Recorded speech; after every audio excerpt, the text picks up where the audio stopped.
Hello everybody and welcome back. FPL Take the Hit. You're here with Mick and Joff. Today we're talking about our set and forgets for the season. So these are players that basically you can put in your team and just forget about them. Just leave them. Let them do their thing. No transfers. That's it. So we're going to start it off. We're going to kick it off with the number one set and forget, Mr. Mohamed Salah. Now, a lot of us last season made this mistake of taking Salah out. Why did we do it? Where did he come from? I do not know.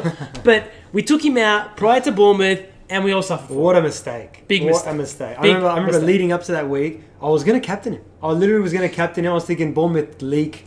And then I don't know what, I think I put a boomerang in that week. Yeah. I did like a two, it was either Salah and Wilson. Oh, that's what it was. Salah and Wilson, or a boomerang and David Silva. And David Silva got injured or something, and then Aubameyang blanked, and Salah got a hat-trick. But that's something that I've learned from that. It's just something that, that's where this segment's come from that. So, yeah, starting with Salah, you put Salah in your team on that left side of your midfielder, you just leave him there. Just don't worry about it. If he's out for a week, just let it be. But yeah, it's true. I mean, you can look at Mane, really you can, as a Salah replacement, but that's all he's ever going to be, a Salah replacement. I think he overperformed last season. I think he's going to regress a little bit this season. Salah's going to take centre stage yet again. He's going to be on penalties. He's going to get a lot more pens because of VAR. And Milner not being on the pitch as much. So, yeah. Salah, man, you just put him in. I'm not going to take him out the entire season. I'm saying that on camera, so I'm not going to do it. If I ever do it, man, just take him back here. You're definitely going to do it. This guy, you won't even say shit like that. No. But look, I think Mane is one as well. He can be in here as well. He really can. If you're going to start with him, you never know. He might regress, but he still might be a good option anyway. Oh, he's going to get 200 plus points for sure. But for 1 million more, you have Salah. Yeah, of course. I'm just saying, as in, if some people don't want Salah for some reason, you have money. We have money. What do you do? So he's definitely another option. Yeah. So anyway, that's Salah and Mane out the way. So Aguero, Sergio Kun Aguero, the very experienced. I do love Serge. I do not love the 12 million price for him, though. It's horrific. It's a bit much. It's a bit rich. Like, I get it. He's on penalties. He plays for the most second team in the league. They just won the championship. But 12 million? Your Honor? 12 million? He had 32 attacking returns, and he played no minutes. Well, he played minutes, but he got, how many times did he get taken off in a 60th minute, which pissed us all off. I think that for me, he's a set forget for me. Salah and Aguero they're on my left side of my teams, and they're staying there for me. I feel like that's what's going to happen, unless Aguero gets rotated crazily from Jesus or whatever. But so I can see that happening. It could happen, not crazily, but a bit more than last season. Yeah. Well, for me, look, I'm going to start with him, and then look, at the end of the day, if that starts to happen, then that's when you've got to acclimatise to the situation. You can't just let him, leak 12 million if he's on the bench and shit like that. So you obviously, you got to acclimatise. But if the same season as last season happens, in the respect what Guardiola does, Aguero's in my team for the season. Simple as that. See, at the moment, I don't own Aguero.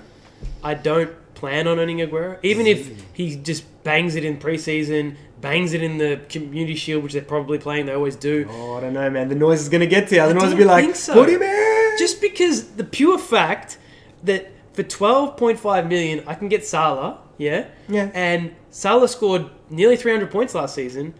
But for 0.5 less, you get Aguero, who scored 200 points last season. Midfielders get more points for a goal. They get more points for a clean sheet.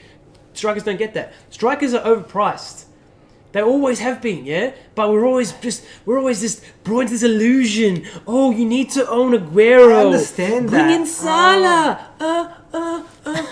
Kane. Dickhead. No. Honestly, no. I understand what you're saying there, but at the same time, the midfielders, there's not many good players like Salah. Salah shouldn't be a midfielder. It's as simple as that. That's true. Back in the day when Ronaldo was playing as a midfielder, and you had Fabregas, you had Steven Gerrard, you had players who, Lampard, players that just got points, But then there was strikers that got points, Thierry Henry and Berbatov and some of those players up front. It's you can't say there's no point having a premium striker. That's I don't know. I don't agree with that at all, because your premium striker gets you big points, and they're good captain choices as well. I know that sometimes you need your midfielders to do damage, but there's how many midfielders are going to do what Salah does? If there was 5 midfielders worth 12.5, they were worth 12.5. Of course, I'll have 2 Salahs, no Aguero. So I get what you're saying in that respect, but there's one Salah. You know what I mean? And if Mane played for a different team and did the same shit, but he's taking up a slot, so all of a sudden your 3 Liverpool players, they lose. You know what I mean? If I want to spend 12 million on a player, I'm going to spend it on Sterling. Why wouldn't I? I'm going to get more points for goals. I'm going to get more points for clean sheets. Sterling.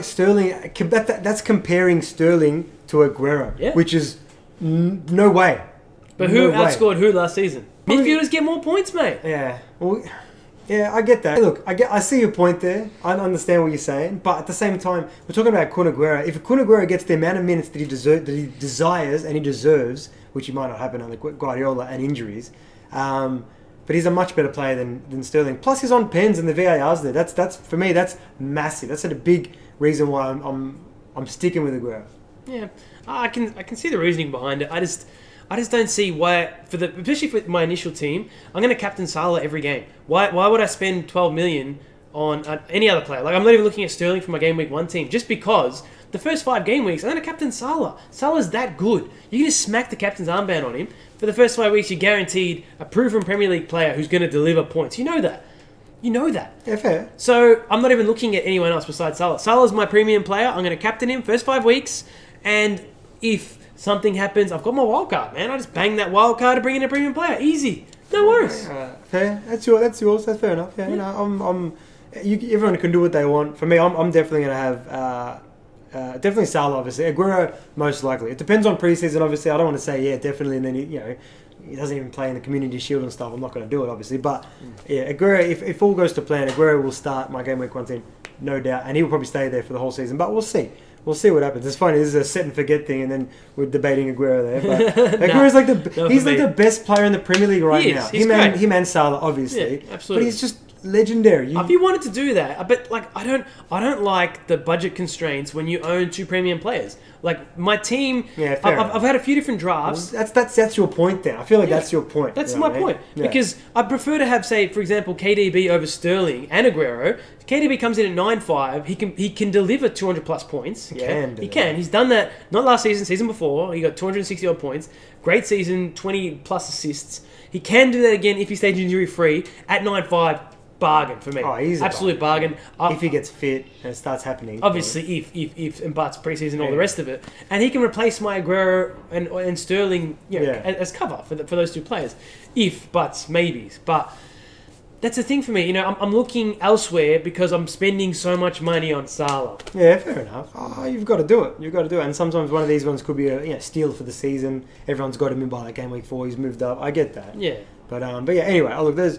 So obviously, we've spoken about Sterling as well. Sterling's someone as well that you can slot him in and leave him for the whole season. He's one of those players where you need to do that. You can't chop and change him. Yeah. Like we tried guessing Pep rotation last season and trying to stick Sterling in at the right times, but you can't. No. You just need to stick him in there. Cop the rest when it happens. He's going to get rested the odd game, but he's going to play and he's going to deliver a lot of points. So you just leave him there and let him play. Let him do his thing. Just make sure you've got a first sub that's going to come on and give you something for Sterling when Sterling gets rested. Yeah. He's going to get rested. Get that. But the thing is, he won't get rested early. That's the thing is, early in the season, there's no Champions League. So City's going to be playing their best team for the first, X amount of games. And then, until the probably...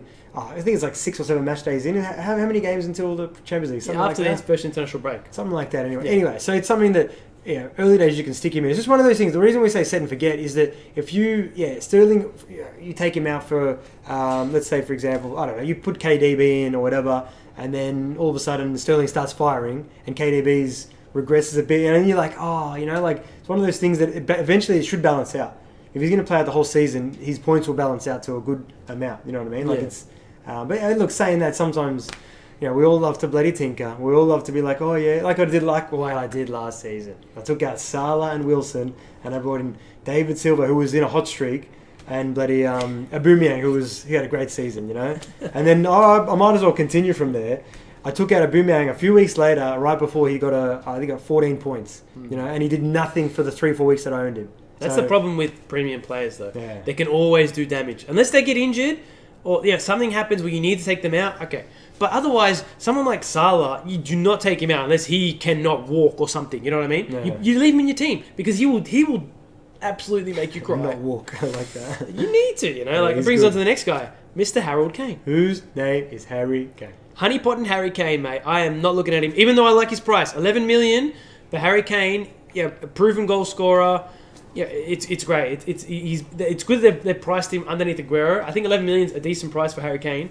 If I was that way inclined, and I did want to own a premium forward, I would look at Harry Kane. I would look at him, and you can smack him in there. Barring injury, he's gonna score goals for you. But I'm personally not looking at him for my team. No. No. I mean, look, for me, definitely looking at Harry. I'd love to have Aguero, Harry, and Mohamed Salah. I've looked at it. My team's pretty bad, but it's all right. It's all right. This does its job. But Harry Kane for me, he's 11 million. I know everyone's gonna love that first fixture of Villa, obviously, and why wouldn't you? But it's something you got to look further than that. And look, I still might start with him. There's no doubt I might start with him if Aguero's not fit properly, because Aguero's once he gets fit, he's in my team. But Harry Kane could really explode this season as well. He's played. I think he played similar minutes to Aguero, and he did like substantially less than Aguero. But we're talking about Harry Kane now. Yeah. You're talking about the guy's got an eye for goal. He just wants goals. He's hungry. He needs goals. He's got the new stadium. He's got a great record in the stadium, I think, as well. Yeah. Harry Kane. Definitely someone that you can stick in if he's fit. Game week 1, he's had a nice break now. I don't think he's had a break like this in a while. That's true. Which he'll be definitely rested, ready to go. So, I'm kind of not scared to not own, but kind of scared to not own. I am. Like it's something that he could. He's a wait and see player because he could get injured early, or you don't know because he's August. I think that's the one thing as well. He's August. The August hoodoo. Exactly. It's usually painful for FPL managers. I think I've owned him for a few of those bloody August. Now, I don't know if I want to make the same mistake. I want him in, but he's gonna burn me again. I don't know. It's we'll have to wait and see. I'll wait and see what I do anyway. That's it. All right. Well, next, obviously, we're going to talk about Liverpool defence. We have spoken about them in a previous previous YouTube video as well. And obviously, we're looking at them. I own 2 in my current draft, and that's not going to change. Yeah. I'm definitely. I don't know why you wouldn't own Robertson, TAA, and/or Virgil van Dijk.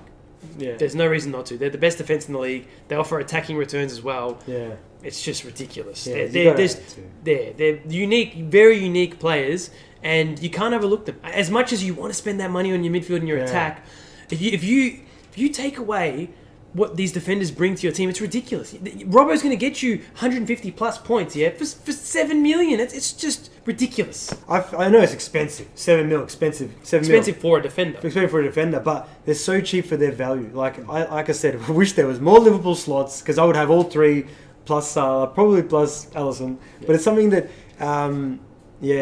what TAA did at the end of that season was ridiculous. By the way, he was just getting 10 points for fun, And someone like that as a defender getting clean sheets and on corners and on free kicks, and he's probably the best value pick in the game, I reckon, for me. Even though he's worth the most amount. That sounds crazy even saying that. I've always not put premium defenders in because I can get their points elsewhere, and I could put someone in cheaper, get cleans and a few goals. But TAA is hands down the best looking option that I've seen in a while, just because of the pure clean sheet, and he can get goals and assists. You know what I mean? It's something that I can see him on penalties in the future. Not now, but he's that good with the dead ball that he should be on pens soon. I can see it happening. Why wouldn't he be? You know what I mean?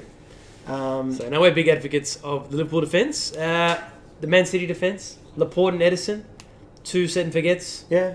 Easy ones. I mean, I had Laporte for a majority of last season.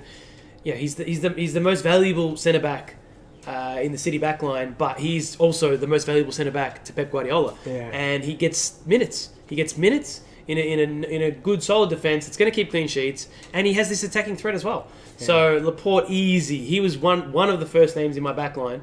After TAA and Robbo, there was TAA, Robbo, Laporte. Yeah. But at the same time, he's in there and he's not leaving. Yeah, I mean, I've tinkered with downgrading him to Walker and then upgrading my keeper to Edison, because I'd love to have two-pronged defensive unit of City defence. But it's just hard to go past Laporte.